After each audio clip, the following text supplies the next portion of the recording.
आज supreme court की नजर में यह बात पहुंचती है और सुप्रीम कोर्ट ने यूजीसी के नए नियमों को रोक दिया है। कोर्ट जिन कानूनों को रोक रही है, जिन रूल्स को रोक रही है, सुप्रीम कोर्ट ने रोका, इसकी तारीफ होनी चाहिए। लेकिन सुप्रीम कोर्ट आपसे एक बहुत कॉमन प्यारा सा सवाल है। आप हमारे देश की सर्वोच्च न्यायालय हैं, आप संविधान को लागू कराने में अपनी महती भूमिका निभाती हैं। लेकिन माननीय न्यायाधीश महोदयों, आप जहां भी विराजते हैं, आपकी नजरों के सामने से ये नियम निकले थे, आप ही के आदेश पर ये यूजीसी ने नियम बनाए थे। और ये केवल एक वाकया नहीं है, आप अरावली के मामले पर भी ऐसे ही अपना फैसला देकर फिर उस पर रोक लगाए थे। माननीय न्यायालय, आपसे कुत्तों के मामले पर भी यही देखा गया था। इवन कुलदीप सेंगर के मामले में भी न्यायालय ने जब बेल दी तब न्यायालय रोक लगाती है, जब पब्लिक प्रेशर क्रिएट करती है। माननीय न्यायाधीश, आप तक बहुत ज्यादा वर्कलोड हो सकता है, समझ में आता है। काम भारत में बहुत सारे हैं, बहुत सारे मामले ऐसे हैं जिन पर आपको बहुत सारे फैसले सुनाने होते हैं। लेकिन विनम्र निवेदन है एक भारत के सजग नागरिक के रूप में कि आप अपने न्याय को जब करें तो उसके सारे परिवेश को समझकर कि भाई इसके इंप्लीकेशंस क्या हैं। क्योंकि अल्टीमेटली अगर आप जनता के द्वारा प्रतिक्रिया देखने के बाद ही अगर न्याय को करने लगेंगे तो भविष्य में फिर आपके ऊपर न्याय करने के लिए प्रेशर बनाया जाएगा, जो देश में न्याय की स्थापना के लिए सही नहीं रहेगा, देश के अंदर लोकतंत्र की मजबूती के लिए अच्छा नहीं रहेगा। खैर, चलिए आगे बढ़ते हैं। यूजीसी के पहले नियम, जिन्हें विषय वस्तु बिल्कुल नहीं पता है, उन्हें मैं हल्का सा आपके सामने ब्रीफ कर देता हूं। क्योंकि फिलहाल के लिए सरकार, सुप्रीम कोर्ट ने इस पर रोक लगा दी है और रोक लगा करके इस मामले को अगली सुनवाई तक के लिए छोड़ दिया है। जिन्हें मामला बिल्कुल नहीं पता है उनके लिए डिटेल मामला हमने 24 जनवरी को किया था, आप जाकर कंप्लीट सुन सकते हैं। क्योंकि इसे सवर्ण समाज के द्वारा और फिर धीरे धीरे सभी समाज के द्वारा संयुक्त रूप से इसका विरोध होने लगा कि यह हमें तोड़ने वाला है, विभाजनकारी है। क्या हुआ था, ब्रीफ जानकारी यह है कि यूनिवर्सिटी ग्रांट कमीशन, जो कि कॉलेजों को मान्यता देता है, छात्रों की डिग्री को मान्यता देता है, उसके द्वारा कॉलेजेस के अंदर किसी प्रकार का भेदभाव ना हो, इसे लेते हुए पूर्व से ही चले आ रहे, वर्ष 2012 से चले आ रहे कानून, rules, promotion of equity in higher education institutional regulation, इनका इस रूल में कुछ सुधार किया गया था, कुछ एड ऑन किया गया था। क्योंकि पहले जब ये रूल थे जो कि समानता स्थापित करने के लिए कॉलेजेस में लागू किए गए थे, उनमें किसी सजा की अनिवार्यता नहीं थी। सरकार ने 2016 में हैदराबाद सेंट्रल यूनिवर्सिटी में रोहित वेमुला के जातीय उत्पीड़न के मामले पर और 2019 में महाराष्ट्र के अंदर दलित डॉक्टर पायल तड़वी की आत्महत्या के मामले पर सुप्रीम कोर्ट ने यूजीसी से कहा था कि कॉलेज में जातीय भेदभाव ना हो, इसके लिए कुछ रूल्स बनाकर लेके आइए। यह घटना रोहित वेमुला और पायल तड़वी के परिजनों के द्वारा जब सुप्रीम कोर्ट में यह मामला उठाया गया था, उसके बाद सुप्रीम कोर्ट के द्वारा डायरेक्शन दिया गया था। आईआईटी दिल्ली ने अपनी तरफ से एक रिसर्च प्रकाशित की थी जिसमें कहा गया कि 75% छात्र कॉलेज में भेदभाव का सामना करते हैं। इस रिसर्च का कोई भी स्टैट्स हालांकि पब्लिक डोमेन में स्पष्टतः उपलब्ध नहीं है। जनवरी 2025 में जो सुप्रीम कोर्ट के जस्टिस सूर्यकांत, जो आज सीजेआई हैं, पिछले साल इन्होंने ही यूजीसी को जातीय भेदभाव की शिकायतों का डेटा इकट्ठा करने को कहा था और कहा था कि नए निर्देश लेकर के आप आइएगा। फरवरी 2025 में फीडबैक लेने के लिए इन नियमों का एक ड्राफ्ट जारी किया गया। उसका all India OBC student union ने कहा कि इस ड्राफ्ट के तहत यूनिवर्सिटीज में जातिगत भेदभाव की परिभाषा में ओबीसी को शामिल नहीं किया गया, उसे भी शामिल करिए। ड्राफ्ट में जातीय भेदभाव की झूठी शिकायतों पर दंड का प्रावधान करना था। संसद में जब ये सारे भाव बनकर आए, फिर इसे संसद की एक कमेटी जो शिक्षा, महिला, बाल, युवा संबंधी मामलों पर विचार करती है, उसके सामने इसे रखा गया। उस समिति के चेयरमैन दिग्विजय सिंह जी थे। दिग्विजय सिंह जी इस कमेटी के चेयरमैन थे जिसके सामने यूजीसी ने अपने सारे डेटा, भेदभाव को मिटाने के लिए जो रूल बनाकर लेके आ रहे थे, उन्हें इस कमेटी के सामने रखा। इस कमेटी के अंदर बीजेपी के भी नेता थे। लोग राज्यसभा, लोकसभा के अंदर जब कमेटी बनती है तो पार्टियों को प्रतिनिधित्व देने का उनके अनुपात में प्रबंधन किया जाता है। समिति ने यूजीसी को अपनी सिफारिशें दी जिसमें कहा गया कि भेदभाव वाले नियम की परिभाषा, और इक्विटी कमेटी ने ओबीसी को भी इसमें शामिल किया जाए, ऐसा आदेश कर दिया। यूजीसी ने जो अपनी ड्राफ्ट की हुई जो चीजें थी वो 13 जनवरी को फिर से नोटिफाई कर दी और कहा कि 15 जनवरी 2026 से ये सभी यूनिवर्सिटीज में लागू हो जाएगी। इसमें क्या कहा गया? इसमें कहा गया कि कॉलेजेस के अंदर equity opportunity centre, equal opportunity centre होंगे, इक्विटी कमेटी होगी, इक्विटी स्क्वाड होगा, इक्विटी एम्बेसडर होगा, इक्विटी हेडलाइन, मतलब ये हेल्पलाइन होगी। इस तरह से कॉलेजेस के अंदर किसी प्रकार से भेदभाव ना हो, समानता आ सके, इसकी सारी व्यवस्थाएं हों। इसमें छात्र भी आवेदन कर सकेंगे, शिक्षक भी कर सकेंगे, स्टाफ भी कर सकेगा, मैनेजमेंट भी कर सकेगा।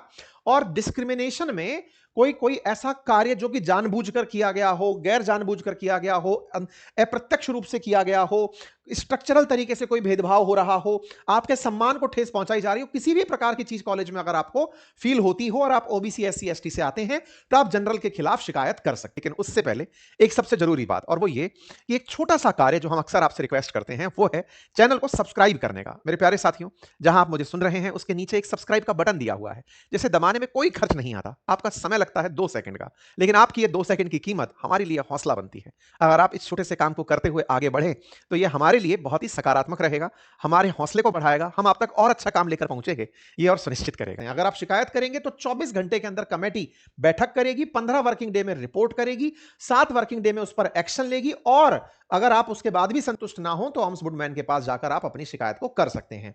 इससे जो फैसले आएंगे, उन फैसलों में व्यक्ति, मेंबर, छात्र, किसी को भी यूजीसी की स्कीम से बाहर किया जा सकेगा, उसको डिग्री प्रोग्राम से निकाला जा सकेगा, ऑनलाइन कोर्स से निकाला जा सकेगा, और तो और कॉलेज की यूजीसी मान्यता तक रद्द की जा सकेगी। ऐसा करके इन्होंने ड्राफ्ट प्रावधान कॉलेजेस पर 15 जनवरी से लागू कर दिए थे। खैर, प्रावधान लागू हुए, जैसे ही लागू हुए, देश में समाज के जो जनरल कास्ट के छात्र छात्राएं हैं, उन्होंने इसका विरोध करना शुरुआत में शुरू किया कि भाई, आप ये काला कानून लेकर आए हैं, लेकिन इस काले कानून में आप हिंदुओं को आपस में लड़ा रहे हैं, ये कैसी चीज है। इसको लेकर के राष्ट्रीय हिंदू शेर सेना करके बाहर निकलते हैं, बहुत सारे छात्र संगठन बाहर निकलकर आते हैं, और हर व्यक्ति अपनी कैपेसिटी में इस बात का विरोध करने आता है। और इस बात में एक वीडियो जो आरजेडी की प्रवक्ता हैं कंचना यादव, उनका वायरल होता है, जिसमें वो कहती हैं कि सवर्णों को इस आधार पर यूजीसी एक्ट में फंसाया जाना चाहिए कि आपने एससी एसटी ओबीसी माइनॉरिटी को हक नहीं दिया। इसमें इन्होंने पूरा की पूरा काम जो है उसको और प्रचंड पहुंचा दिया, जिसका जनरल को डर था कि भाई हमको फंसाया जा सकता है, गलत धारणा से हमें टारगेट किया जा सकता है। कोई भी छात्र या फिर कोई भी व्यक्ति या कोई प्रशासक या कोई शिक्षक, अगर वो किसी प्रकार की खुन्नस में शिकार हो गया तो उसका क्या होगा। इस पर ये प्रवक्ता जब ये लाइन बोलती हैं, कि कहती हैं कि साहब सुनिए, ऐसा नहीं है कि आप इससे पीड़ित हैं, पुराने जो मतलब समाज में जो भेद था, उससे मुक्ति पाने के लिए भी सवर्ण के खिलाफ शिकायत की जानी चाहिए। इस बात से लोगों के अंदर एक गुस्सा फूट पड़ा। इसी बीच में जो शिक्षा मंत्री हैं धर्मेंद्र प्रधान जी, वो बाहर आते हैं। उनने कहा कि भाई किसी भी प्रकार का सरकार डिस्क्रिमिनेशन नहीं होने देगी, लेकिन लोगों ने कहा कि कानून आपकी देखरेख में बना, रूल आपकी देखरेख में बना, और आपको यह दिखाई नहीं दिया कि यह कितना विभेदनकारी, और कॉलेज में आप क्या चाहते हैं। इनकी खूब जबरदस्त ट्रोलिंग हुई, कम्युनिटी नोट इनके उसके ऊपर भाषण के ऊपर लग गया।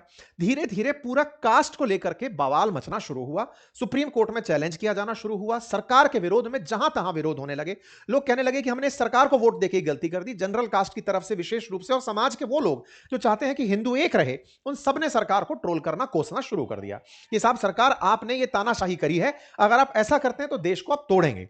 इस बात को देखते हुए एक दो जगह ऐसी चीजें भी सुनने को मिली कि साहब सिटी मजिस्ट्रेट ने अपने पद से इस्तीफा दे दिया। बागेश्वर सरकार बाहर निकल कर आते हैं, वो बयान देते हैं कि सरकार देश को तोड़ो मत। कवि कुमार विश्वास बाहर निकाल कर आते हैं कि साहब देश सरकार को तोड़ो मत। और तो और सबसे बड़ी बात निकल कर आती है कि साहब कसाब को तो पहले जांच कर किया गया, फिर सजा दी गई, और सवर्ण को पहले सजा दी जाएगी फिर जांच की जाएगी। तो क्या सवर्ण जो है वो कसाब से भी ज्यादा खतरनाक हो गया है। देश में एक काफी बड़ा माहौल बना। इवन सरकार के भी कई पूर्व मंत्री इस पर निकलकर बयान देने आए, और हद तब हुई जब राष्ट्रपति महोदया द्वारा अपने 26 जनवरी के भाषण में, जब सरकार के द्वारा मतलब अभी बजट से पहले जब बात रखी गई 26 जनवरी के बाद में, उसमें इन्होंने सबकी बातें रखी, लेकिन जनरल कास्ट शब्द यूज नहीं किया। तो फिर से कम्युनिटी नोट इनके भाषण पर भी लग गया कि साहब आपके द्वारा देश के अंदर देश के नागरिक बोलने से क्या बिगड़ जाता। देश के नागरिक क्या महिला, बच्चे, दलित, ये सब नहीं है, आप जनरल को छोड़कर सबको देश का नागरिक कैसे मान रहे। खैर, खूब तरह से सरकार के विरोध में प्रदर्शन देश के विभिन्न कोनों में हुए। परिणाम स्वरूप सुप्रीम कोर्ट के सामने पीआईएल पहुंचती है। सुप्रीम कोर्ट जो है वो इस पर अपनी बात को रख देती है, कहती है कि हमने जाति विहीन समाज की दिशा में अब तक जो कुछ भी हासिल किया, क्या आज हम उससे पीछे हटते हुए उल्टी दिशा में बढ़ रहे हैं। क्योंकि जाति विहीन, पहले तो सरकार चाहती थी कि विभेद ना हो, इसके प्रयास के लिए शिक्षा को आगे लाया गया, लेकिन अब शिक्षा के केंद्रों में ही अब जाति के आधार पर अगर लोगों को लड़ाना शुरू कर देंगे, तो फिर कैसे हम जाति विहीन समाज की कल्पना कर पाएंगे। कोर्ट में जजेस ने इस बात को रखा, सरकार के सामने एडवोकेट्स ने अपनी, मतलब जजेस के सामने एडवोकेट्स ने अपनी बात रखी, जिसमें इस बात को कहा गया कि आप डिस्क्रिमिनेशन में एससी एसटी और ओबीसी की बात कर रहे हैं, लेकिन कोई छात्र दक्षिण भारत से उत्तर भारत में आता है, उसके साथ डिस्क्रिमिनेशन हो जाए तो क्या कीजिएगा। कहीं पर रैगिंग हो रही है, वहां डिस्क्रिमिनेशन हो जाए तो अब क्या कीजिएगा। मतलब कुल मिलाकर के तमाम प्रकार के भेदभाव समाज में व्याप्त हैं, उनको आप कैसे आंसर करेंगे? आप जाति के आधार पर कैसे लड़ा सकते हैं? कुल मिलाकर वकीलों की दलीलें काम आई, सुप्रीम कोर्ट ने सबको ध्यान से सुना और केंद्र को नोटिस जारी करके कहा कि 19 मार्च को फिर से सुनवाई करेंगे, लेकिन तब तक के लिए इस मामले को रोक दिया गया है। हमने इसकी जानकारी आपको ट्वीट करके भी दे दी थी और कहा कि यह प्रावधान अस्पष्ट है और इसका दुरुपयोग की ज्यादा संभावना है। ऐसे में इन नियमों को दोबारा से ड्राफ्ट करें, तब तक के लिए इनका एग्जीक्यूशन स्थगित किया जा रहा है। सुप्रीम कोर्ट इसके चलते ट्विटर पर ट्रेंड करने लग गया। बीजेपी के एक नेता जो कि पहले भी इस कारण से ट्रोल हो रहे थे, जब वो ये कह रहे थे कि इसी सरकार ने 10% ईडब्ल्यूएस को आरक्षण दिया था, भूल जाओगे, तो लोगों ने कहा कि आप पिछले काम को आज के काम से कैसे रिलेट कर रहे हैं। तो इन्होंने अपने ट्वीट में कहा कि सुप्रीम कोर्ट ने वही किया जो मैंने कहा। लोगों ने इनको इस पर पकड़ लिया। तो क्या सुप्रीम कोर्ट, सांसद महोदय, आपकी सुन रही है? ऐसे में खैर सत्ता पक्ष के साथ साथ समझदारी विपक्ष की भी कही जाएगी। प्रियंका चतुर्वेदी जी इस पर खुद निकलकर आगे आई और उन्होंने अपनी तरफ से लिखा कि सुप्रीम कोर्ट ने अच्छा फैसला लिया। मतलब यह पहला ऐसा मसला था जहां पर विपक्ष के नेता भी सत्ता पक्ष के साथ दिखाई दिए। टीएमसी के जो सांसद हैं वो भी सुप्रीम कोर्ट का फैसला समर्थन करते हुए नजर आए कि हां, आपने अच्छा किया, अदरवाइज समाज टूटता। इवन दलित नेता के रूप में जानी जाने वाली मायावती जी इस पर बाहर आई और उन्होंने कहा कि यूजीसी आपको पहले से ही सोचना चाहिए था कि समाज में किसी प्रकार का विभेदन ना हो।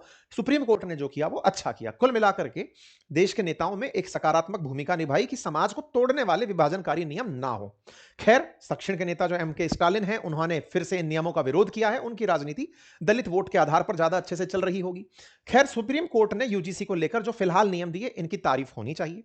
लेकिन फिलहाल सवाल सबसे बड़ा उससे ऊपर है, वो ये कि माननीय, ये स्थिति आती ही क्यों है? आपके नियमों को आपने कहा, फिर आपने लागू किया, फिर पलट दिया।